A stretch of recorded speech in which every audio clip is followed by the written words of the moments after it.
Grandmother, they said you were too old to matter anymore. That's what I heard. And let me tell you something about being told you don't matter. It can do one of two things. It either breaks you or it makes you mad enough to prove them wrong. At 74, I chose mad, and Lord, did I prove them wrong. Before I tell you what happened next, I want you to stay with me. Subscribe if you haven't already, and let me know in the comments where you're watching from. It warms this old heart to know where my words travel. I'm ELEANOR Hartwell. I'm sitting right here in my kitchen, the very same kitchen where this whole story began, looking out at what used to be just my little backyard garden. Today, that little garden has greenhouses, teaching pavilions, and more visitors in a week than this old house saw in 20 years. But I'm getting ahead of myself. Let me back up and tell you how a woman my age went from being called a burden to landing on the cover of Better Homes and Gardens magazine. Now, here's the thing. When you reach my age, people start talking about you like you're not even in the room. Like you can't hear them discussing your situation and your future, as if you don't get a say in either one. That's exactly what happened to me last March, right here in this kitchen. My daughter-in-law, Jessica, and bless her heart, I try to be charitable, walked into my house like she owned the place. Didn't even take her shoes off. My mother would have had words about that, I'll tell you. She stood by my sink, eyes glued to her phone like it held the secrets of the universe. Mother Hartwell, she said, never ELEANOR, always that stiff, formal distance. Tom and I have been talking. Now listen, when your grown child and their spouse say they've been talking about you, honey, that's never good news. I was making my afternoon tea, using my grandmother's china because life's too short for everyday dishes. I just kept stirring my cup, waiting for whatever bomb they were about to drop. This house is far too much for you, she went on, finally tearing her eyes away from that phone. The garden, becoming an eyesore. And frankly, you're becoming a burden we can't handle anymore. A burden? Imagine that. After I raised that boy mostly by myself when his daddy died in Vietnam, after I worked 3 jobs to put him through Little League and college, after sitting up all night when he had the flu after teaching him how to drive, and how to treat women with respect. Though clearly, that last lesson didn't stick with Jessica. And there stood my son Tom, my baby boy, who used to help me plant marigolds every spring, staring out my window at the roses like they had personally offended him. Mom, you're 74, he said, like I might have forgotten. It's time to be practical. We found a nice place for you, meals provided, activities, everything taken care of. Activities, like I was 5 years old needing to be entertained. I set my teacup down real careful, because I was raised to have manners even when other people forget theirs.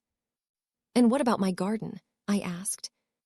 Now this garden, honey, it's been my life for 30 years. After Harold passed, that's Tom's daddy, I poured all my grief and all my love into that soil. I grew vegetables that fancy restaurants in town begged me to supply. My roses won blue ribbons at the county fair 3 years in a row. And I saved seeds from plants my great-grandmother carried from Ireland, keeping her memory alive in every tomato, every herb. Jessica barely glanced toward the window. Oh, that old thing? Tom's hearing landscapers to put in something modern and clean. Your hobby has gotten out of hand. A hobby? 30 years of coaxing life out of the soil, learning which plants thrive together, saving heritage seeds you can't buy in any store, all dismissed as an old woman's hobby. And that, I swear, is when the good Lord decided to intervene. Because right then, my phone rang. Ms. Hartwell, the voice was crisp, professional. This is Catherine Morrison from Heritage Seed Company. We've been following your garden blog, and we have a proposition for you. Now I should explain about that blog. My neighbor Sophie, sweet girl, just turned 17, had been after me for months to share what she called my gardening wizardry online. I kept telling her, nobody wants to read about an old lady's vegetables. But she set it up anyway. Started posting pictures of my tomatoes, my seed-saving techniques, the stories of which plants came from which relatives. I figured maybe 5 people would look at it. I'm sorry, I said into the phone, very aware of Tom and Jessica listening like hawks, but this isn't a good time. Ms. Hartwell, Catherine said, we've received over 3,000 emails from people wanting to learn your techniques. Your post about saving seeds from your great-great-grandmother's Cherokee purple tomatoes has been shared 50,000 times across social media. The kitchen went so quiet you could hear dust settling. Jessica's phone froze halfway to her ear. Tom's mouth hung open like he was catching flies. "We'd like to offer you a position as our Heritage Garden consultant," Catherine continued. "Starting salary of $85,000 annually, plus travel expenses and a book deal with our publishing partner. When would you be available to discuss this?" $85,000. More than I ever made in my best year of teaching, for sharing what my grandmother taught me about keeping seeds alive through the generations. I looked at Tom, then at Jessica, then out at my supposedly worthless garden, where the spring bulbs were just starting to push through the soil. "Actually," I said, and I could hear my voice getting stronger, "I just had some sudden availability. My schedule cleared right up." After I hung up, nobody said a word for the longest time. Finally, Tom spoke. "Mom, maybe we should reconsider the assisted living." "Oh no, honey." I walked to my calendar and drew a big X through the rest of March. "You were absolutely right. It is time for changes, just not the ones you had in mind." And that, sweet pea, is how this so-called old burden became a businesswoman. Now let me tell you about that first meeting with Heritage Seed Company, because it changed everything I thought I knew about my own worth. Their office was in Portland, about 2 hours from my little town. I put on my best navy dress, the one I bought for Harold's funeral but never had the heart to wear, and drove myself there in my old Honda. Tom had been nagging me to give it up because women your age shouldn't be driving long distances. Catherine Morrison turned out to be a lovely woman, maybe 45, with dirt under her fingernails and passion in her voice. The kind of person who sees value where others see waste. Their office wasn't some sterile corporate building.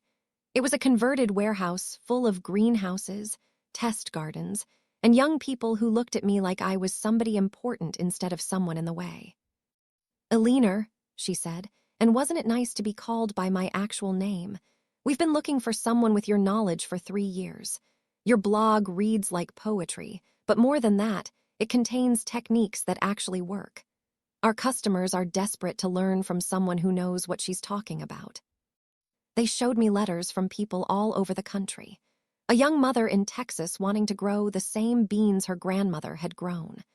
A college boy in Maine trying to recreate his late grandfather's garden. Families looking to reconnect with their roots through the seeds their ancestors had saved. "Here, what really excites us," Catherine said, leading me through rows of seedlings that looked like green confetti celebrating spring. "We want to develop a program connecting experienced gardeners with people just starting out, sort of like mentoring, but hands-on, in real gardens." I thought about my own garden, the one Tom wanted to pave over for low-maintenance landscaping. "And where would these programs happen?" I asked. Catherine smiled like she'd been waiting for that very question. "We'd love to start with a flagship location, somewhere that showcases what's possible when traditional knowledge gets the respect it deserves. You wouldn't happen to know of any well-established gardens, would you?" That evening, I called Tom. He picked up on the very first ring. "Mom, I'm so glad you called. Jessica and I have been talking, and, well, maybe we were a little hasty about the whole assisted living thing." "Oh, don't you worry about that," I said, cheerful as a Sunday morning hymn. "I've made other arrangements. I'm staying in this house after all. In fact, I'll probably be expanding the garden quite a bit." "Expanding?" His voice cracked like he was 13 again. "Heritage Seed Company wants to use my property as their flagship teaching center. They're putting in educational greenhouses, bigger growing beds, and a pavilion for workshops. PBS is interested in filming a show here too." Silence then. PBS. "Eleanor, garden, we start filming next month." More silence. Finally, he cleared his throat. "Mom, this is all very sudden. Maybe we should talk about your finances." "Oh, honey, my finances are just fine. The signing bonus alone covers my property taxes for 3 years, and the book advance came through today." "Book advance?" "Growing Wisdom, heritage seeds and family stories, coming out next spring. When Tom spoke again, his voice was very small. Mom, I think Jessica and I owe you a huge apology. Apology accepted, dear, I said graciously. You can tell me all about it when you come visit. I'll be giving garden tour every Saturday now. Family discount, of course. But here's the thing, honey. Success has a way of bringing out the worst in some people. And what happened next taught me that sometimes the folks closest to you can turn into your biggest enemies once they realize they've made a terrible mistake. For 3 months, I felt like Cinderella after her fairy godmother showed up. Heritage Seed Company transformed my backyard into something magical. They kept my grandmother's roses, my great-grandmother's herbs, all my originals, but added stunning educational displays and greenhouses that let me grow year-round. The PBS show? It took off faster than anyone expected. Turns out, plenty of folks were starving for something real in a world full of fake everything. Letters poured in every day, people wanting to learn what their grandparents knew, wanting to connect with something that mattered. Sophie, bless her, became my unofficial social media manager. That girl has a gift. She'd capture the way morning light touched the tomato seedlings, the quiet joy of shelling beans, the magic of someone tasting a tomato variety that had been in their family for 5 generations. Miss Eleanor, she said one afternoon as we prepped seeds for the next season, you've gotten 3 million views this week. People are calling you the garden grandmother. I laughed, hands busy with the rhythm of cleaning seeds, separating the good from the chaff. I'm just sharing what was passed down to me, sweetheart. That's exactly why it works, she said, adjusting her camera to catch the golden afternoon light. Everything else online feels fake. You're real. That's when Tom showed up, with Jessica and a man I'd never seen before. Mom, Tom said, wearing that too bright smile that always meant trouble, I'd like you to meet Jeffrey Barnes. He's a business consultant who specializes in family enterprises. This Jeffrey fellow was younger than Tom, with one of those aggressive handshakes and a pasted-on smile that made my teacher instincts prickle. He immediately started wandering around my garden like he owned it, snapping pictures, making notes on some fancy tablet. Mrs. Hartwell, he said, not even bothering with small talk, your son is concerned about your business arrangements. You've entered into several contracts without proper family representation. I kept working with my seeds, voice steady, the same voice I used to handle difficult parents back in my teaching days. I have legal representation, thank you kindly. Heritage Seed Company provided excellent attorneys.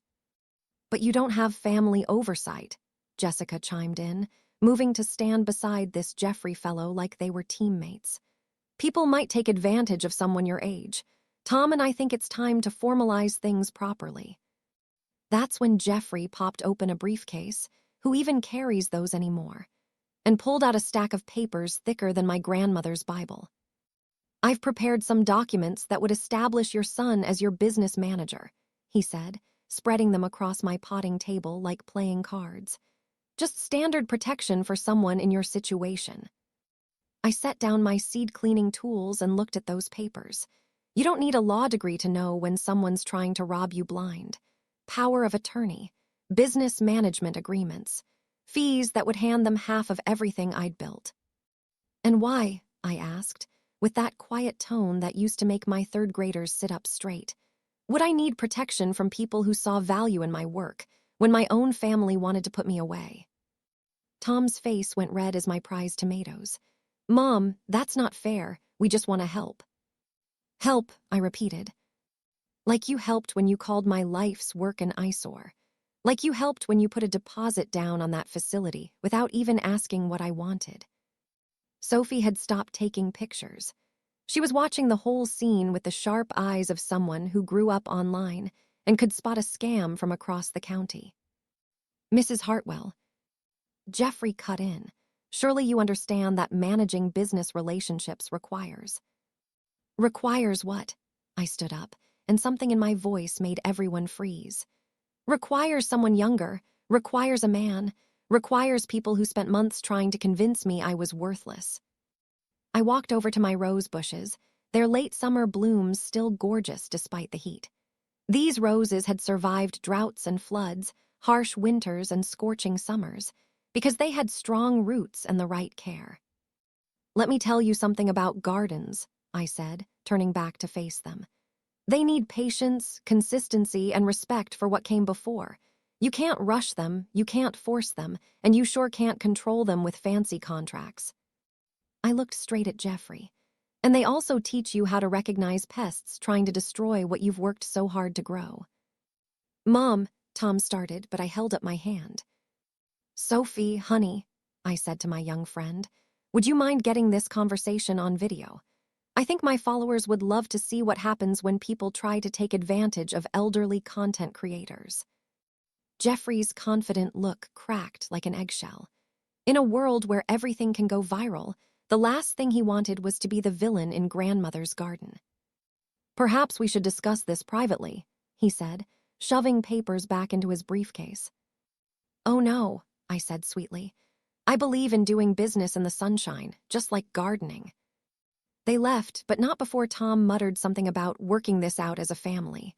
Funny, he didn't mention love or respect or even acknowledging what I'd built. Just business. After they drove away, Sophie and I sat in the garden, watching the sun dip behind my greenhouses. "Miss Eleanor," she asked quietly, "are you scared?" I looked around at everything I'd built, everything they once called worthless. "Sophie, honey, when you've lived as long as I have, you learn that being scared is wasted energy. What matters is what you do with the fear." But deep down, I knew this wasn't over. When people see something valuable they didn't create, they often convince themselves they deserve to control it. And I was about to learn just how dirty some folks will fight when they realize they've underestimated a grandmother. 2 weeks later, the attack came from a direction I never saw coming. A certified letter arrived from something called Senior Advocacy Legal Services. Sounds official, right? Like they actually cared about seniors instead of trying to rob them. The letter claimed they were representing concerned parties who believed I was being taken advantage of by predatory businesses targeting vulnerable elderly individuals.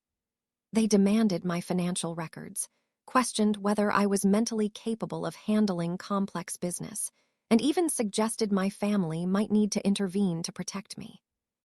It was signed by Jeffrey Barnes, Esquire. That snake had more tricks than I gave him credit for. Catherine from Heritage Seed Company drove out the same day I called her, bringing their legal team and a look that could melt steel. "Eleanor," she said, settling into my kitchen chair while lawyers spread papers across my grandmother's oak table. "This is pure harassment, but we have to take it seriously." The lead lawyer, a fierce woman named Margaret Chen, explained it in a way that made my blood boil. "They're dressing up ageism as protection. If they can convince a judge you're not mentally fit, they could try to cancel your contracts or even push you into a conservatorship." "Can they really do that?" I asked, feeling the ground shift under my feet. "Not easily," Margaret said bluntly, "but they sure can make your life miserable trying. The good news is you've got proof. Your business, your media work, your public speaking. The bad news is, fighting this costs time and money you shouldn't have to spend." That night, I called my oldest friend Ruth. She taught alongside me for 30 years, and she understood family drama better than most therapists. "Eleanor," she said after I laid it all out, "I hate to say it, but I saw this coming the moment Tom started that assisted living talk. Some kids see their aging parents as problems to manage, not people to respect." "But he's my son," I said, hearing the ache in my own voice. "I raised him to be better than this." "You raised him to be kind and honest," Ruth said gently. "And maybe he is most of the time, but money and control, they change people." The legal fight dragged on for 6 weeks. 6 weeks of depositions, endless documents, and lawyers talking to me like I was either a saint or an imbecile, depending on which side they were on. But you know what kept me going? My garden. Fall planting season doesn't wait for court dates. Seeds need saving, bulbs need planting, roses need prepping for winter. Nature doesn't care about human nonsense. Sophie kept documenting everything, and bless that girl's heart, our social media following exploded. People were outraged that a successful elderly woman was being harassed by her own family. The hashtag Grandma Knows Best started trending, with thousands of others sharing their own stories. "Miss ELEANOR," Sophie said one afternoon as we wrapped my roses for winter, "every major news show wants you. Even that morning program in New York called." I was working with burlap and twine, careful not to hurt my beauties. "I appreciate the support, sweetheart," I said, "but this isn't about being famous. It's about something bigger." "What's that?" she asked. I stood slowly, my back stiff after an hour of bending. "It's about proving wisdom doesn't expire. That experience has value you can't steal or fake." The breakthrough came from a place I never expected. Turns out Jeffrey Barnes had a reputation. Margaret called one Thursday morning, her voice crackling with excitement. "ELEANOR, you won't believe this. We've heard from 12 other seniors he tried this on. He specializes in convincing families their elders need protection while pocketing big fees for himself." Even better, one of his past victims was a retired federal judge, Harold Winston. His kids had pulled the same stunt, but he fought back and won. Now he wanted to help others, starting with me. "But here's the kicker," Margaret added. "Your son Tom called our office yesterday. He wants to drop everything and settle out of court." "What made him change his mind?" I asked, though I already had a guess. Apparently Jessica's been catching heat on social media. Her yoga studio clients don't like her trying to control her successful mother-in-law. I couldn't help but smile. In today's world, reputation is everything. And Jessica, well, let's just say it was wilting fast. The next Saturday, Tom showed up at my door alone for the first time in months. He looked older than 45, with tired lines around his eyes that hadn't been there back in spring. "Mom," he said, standing awkwardly in my kitchen while I made lunch, "I owe you more than an apology." I kept cutting vegetables for soup, my hands steady despite the emotion in his voice. "I'm listening." "I lost sight of who you are," he admitted.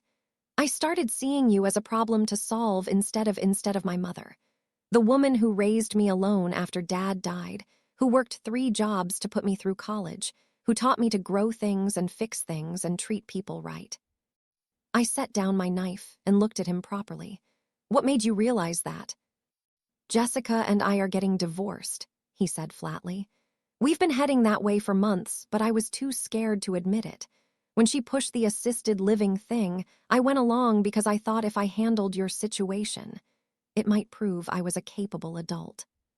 He slumped into the old kitchen chair he'd sat in as a boy, back when I'd serve him cookies warm from the oven. "But watching you build this amazing business, seeing how people respond to your wisdom, reading comments from folks whose lives you've touched, I realized I was trying to diminish the most accomplished person I know." I served him soup in the same bowl he'd eaten from as a child, vegetable soup, made from the very garden he once called an eyesore. "Tom," I said gently, "I understand why you were scared. After your father died, I probably protected you too much. I made too many decisions for you. Maybe I forgot to teach you that growing older doesn't mean becoming helpless." We ate quietly for a while. I watched my son rediscover the flavors of home. "Mom," he finally said, "is there any way I can be part of what you're building? Not as a manager or controller, just as your son." I smiled, remembering the little boy who used to help me plant beans every spring, his tiny hands so careful with each seed.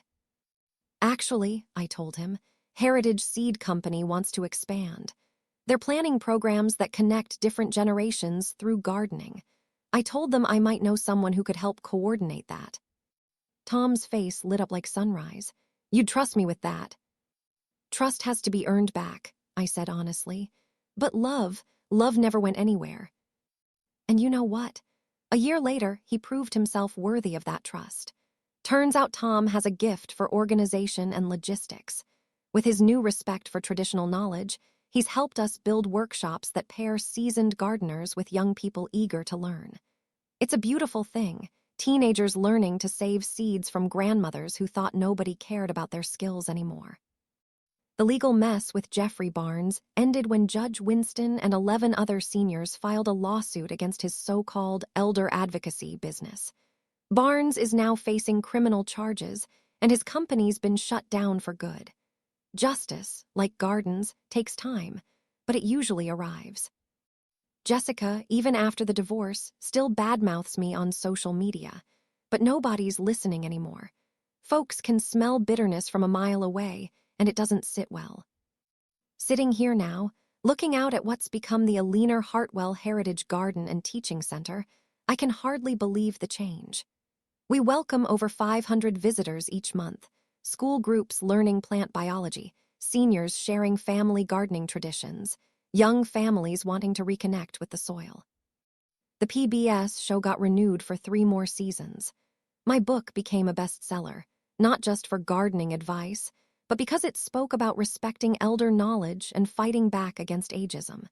I even speak at conferences now about successful aging and standing up when people try to shrink you down. But the real success isn't the money or recognition, though I won't lie. Both are nice. It's the letters I get every day from people who have started gardens, saved family seeds, or stood up to relatives who tried to make them feel small. Sophie's a senior in high school now, still helping with social media, but also growing into a fine gardener herself. She wants to study sustainable agriculture in college, designing programs to preserve traditional farming knowledge. That girl gives me hope. "Miss Eleanor," she asked just yesterday while we prepared seeds for next spring, "do you ever wonder what would have happened if you'd gone along with the assisted living plan?" I looked around at this thriving space. Tom leading a workshop on companion planting, visitors learning to save seeds their great-grandparents once grew. "Sweetheart," I said, "that would have been a terrible waste, not just of my knowledge, but of all the connections and growth that happened because we chose to value experience over convenience."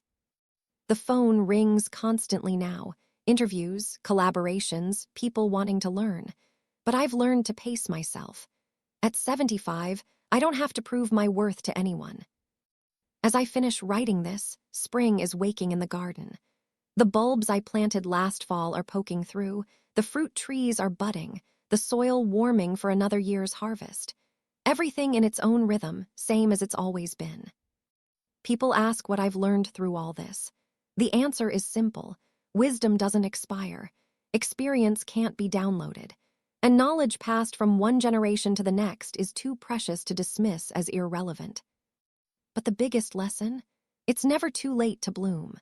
At 74, I found strengths I didn't know I had, discovered my voice in ways I'd never tried, and built something that'll last beyond my gardening years. The woman they once said was too old to matter has learned that mattering has nothing to do with age.